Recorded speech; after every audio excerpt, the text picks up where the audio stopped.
Our school, Michael Nagar Shikhaniketan, government-sponsored co-ed English medium higher secondary, has taken an excellent initiative in conducting online classes through YouTube channel.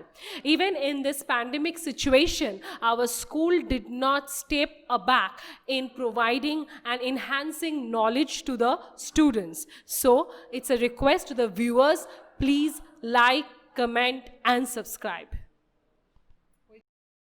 Today, class 7, we will continue with the continent of Africa, and today our topic is the Nile Basin. Now, what is a basin? Let's recapitulate. Basin is an area drained by the rivers, its tributaries and its distributaries. The whole area drained by the rivers, its family. Now, the Nile Basin is located in Egypt. Without this Nile river or the Nile Basin, Egypt would have been a desert. And that's why it is called the gift of the river Nile. If the Nile was not present in Egypt, it would have been succumbed by the Sahara Desert.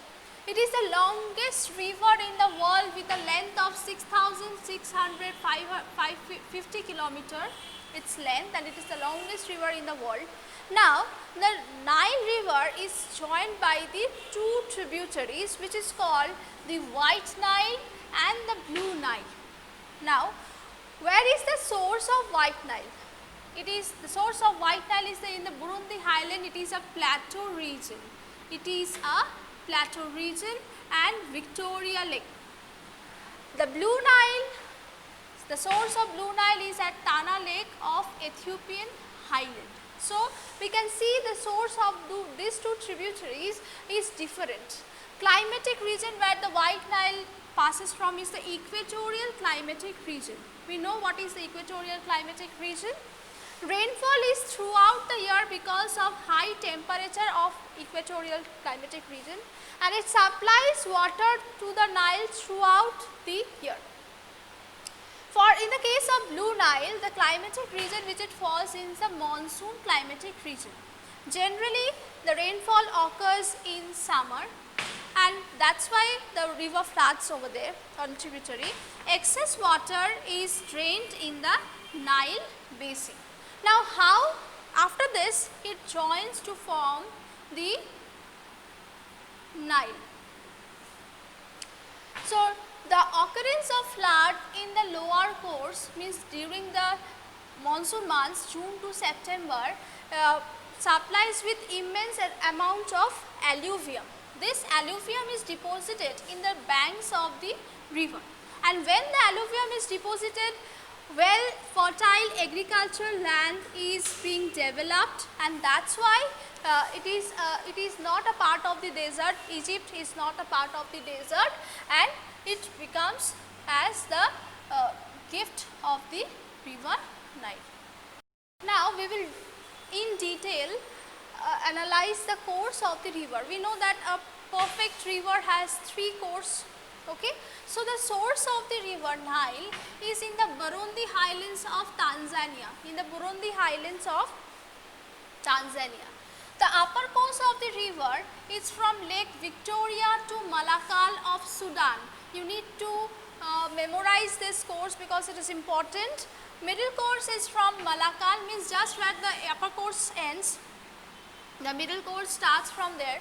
It's Malakal to Khartoum, and we have the savanna grasslands over there, the savanna stretch. The next one is the lower course, and it is from Aswan to Cairo. And the river descends from the, as it rises from the highland and it comes to the lower course, and it descends to fall in 6 steps to form 6 waterfalls. The deltaic region, the Nile Basin, the Nile River forms a delta when it enters the sea, the Mediterranean Sea, from Cairo to Mediterranean Sea, and fertile alluvial land is found over in the deltaic region. Now, what are the crops related? What are the crops grown in different courses of the river? We have coffee, banana, tobacco, etc. in the upper course. In the middle course, we have wheat, date palm, jowar, almond, etc. In the third or in the lower course, we have olive, barley, maize, etc. and the most fertile region, the deltaic region of the Nile basin, where we find rice, wheat and cotton. Cotton is of a long staple type and it is very good quality and it is known as Egyptian cotton, which is exported to many countries, and the deltaic region being the most alluvial most fertile part of the whole basin region have the food crops and some fiber crops along with it. Now, we know that the river Blue Nile, the tributary Blue Nile is a bit of flood prone, and that is why dams are being constructed on the different courses of the Blue Nile. Now, why are dams constructed? It controls the flood effectively and it also has some other purpose. We will do it later. Now, Aswan Dam, which is built on the river Nile, is the world's largest dam. Jebel Aliya Dam is also on the Blue Nile. These are the names of some of the important dams which we can find on the course of the river Nile. Sennar and Atabara deserts are also on Blue Nile in Sudan. Now, what I was telling, that these dams not only controls flood but they have different purpose, and that is why they are called the multi-purpose river valley project. Multi means when it has many utilization. First is it serves as a spot of tourism, the dam spots. It also helps in irrigation. What is irrigation? It is the supplying of water to the agricultural fields by some artificial means. It controls flood, we have already done that.